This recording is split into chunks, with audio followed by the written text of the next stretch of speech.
Maybe you've seen or at least heard about the big story coming out of Chicago today. A TV star on a show called Empire, a black guy, black gay guy, he said, somebody said he was beat up by a couple of guys wearing MAGA hats. They were carrying ropes, threatening to lynch him, kill him, beat him. Apparently they beat him. It was a bunch of white guys, and now he's in the hospital. Not clear if he said it or not, but the cop said that never happened. Anyway, it doesn't stop like hundreds and hundreds of celebrities, the blue checkers on Twitter, coming out and going, oh, no, I'm not down with that. Oh, Herald wants a federal investigation. A lot of the fellas and their lovely ladies with the blue checks are, reminding everybody this kind of stuff happens in America, in Chicago, every day. It's 2019. I'm shaking my damn head. Okay, so this is how these hoaxes start. Somebody says something and turns out everybody runs with it. It turns out not to be true. And by the time everybody figures out it's not true, nobody cares anymore. So let's wait and see if there are indeed large groups of white people roaming the streets of Chicago wearing MAGA hats, stalking black gay celebrities so they can do all sorts of bad things to them that basically check off every box. Black, gay, Trump hat, check. But here's the first thing I thought of when I heard that. I thought of his co-star in Empire. I think her last name's Henson. I never learned how to pronounce her first name. Anyway, she's the star. She's the matriarch of this record/crime/whatever family.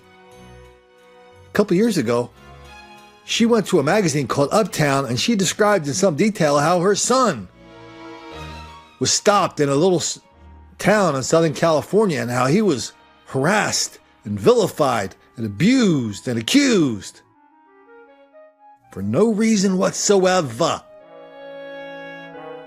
Let's we did a clip on that at the time. Let's grab the clip because this one's interesting because we have a clip of Henson making the claims in print, but then the cops in that little town, I think it was Glendale, the cops put out a video saying, hey, this is what happened. So that was a couple years ago. Nobody remembers that. I mean, they don't even remember a couple days ago when we had the big hoax down in Washington, D.C., where the kid was sitting there smiling and all the blue check liberals around the country decided that the smile revealed a deeper, darker secret, that he actually hated Indians and black people and everybody in America, because that's what smiling people wearing Trump hats do. If you're up on popular culture more than I am, then you already know who this woman is. It's Taraji, of course, star of the big breakout hit of the year, the TV show called Empire, where she plays a character that was in prison for 17 years and comes back out of prison in order to claim her musical empire. So Taraji was talking to Uptown magazine a few months ago about how, she's a constant, she and her son are the relentless victims of relentless white racism, which is all the time, everywhere, and explains everything. And this is what she said. My child has been racially profiled. He was in Glendale, California, and he did exactly everything the cops told him to do, including letting them illegally search his car. It was bogus because they didn't give him the ticket for what he was pulled over for. Then he's at the University of Southern California, the school that I was going to transfer him to, when police stopped him for having his hands in his pockets. So guess where he's going? Howard University. I'm not paying $50,000, so I can't sleep at night wondering, is this the night my son is getting racially profiled on campus? Here's a picture of Taraji and her son Marcel at a recent opening of a movie called From the Rough, where Taraji plays the coach of a black female college golf team who, despite the fact that they are victims of relentless white racism that happens all the time, everywhere, that explains everything, they overcome the adversity and all learn these life lessons from golf. Anyway, there's the offender, the guy the police were brutally, racially profiled. But you know what? They just happened to find a videotape of the stop. It's about a 3-minute tape, a little bit longer than I like. But why don't we why don't we take a look at the whole? It's actually like a 40-minute tape, but somebody cut it down to 3 minutes. Why don't we take a look at the whole thing and take a look at this brutality in action? How did this happen? They were just like, yo, what is How did this happen? Check your ID. How did this happen, you fucking racist? You fucking racist. Yo, was that necessary, yo? Oops, my bad. Wrong tape.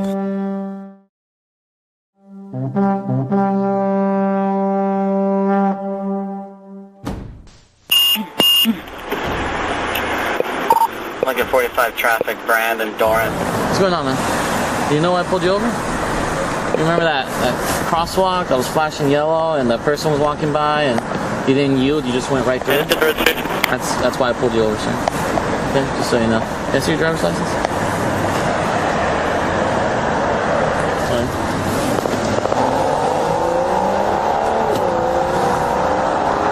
So you've never been arrested before, sir? Okay. So when I run your name, it's not going to come back that you've been arrested, right?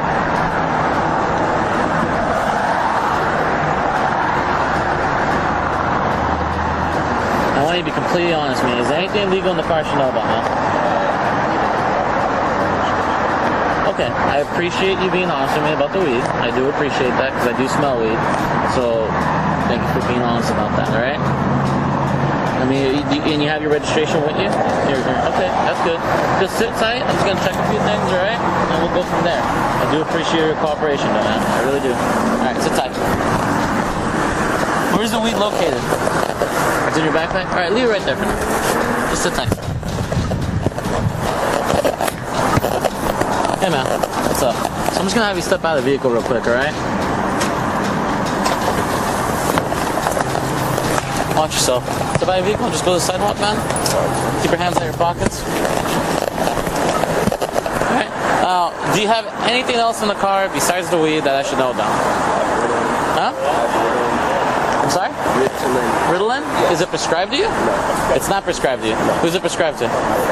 Why do you have it? Because he gave me some. He gave you some? Okay. You know you're not supposed to have that, right? I did that. Alright. Hey, what's up, man?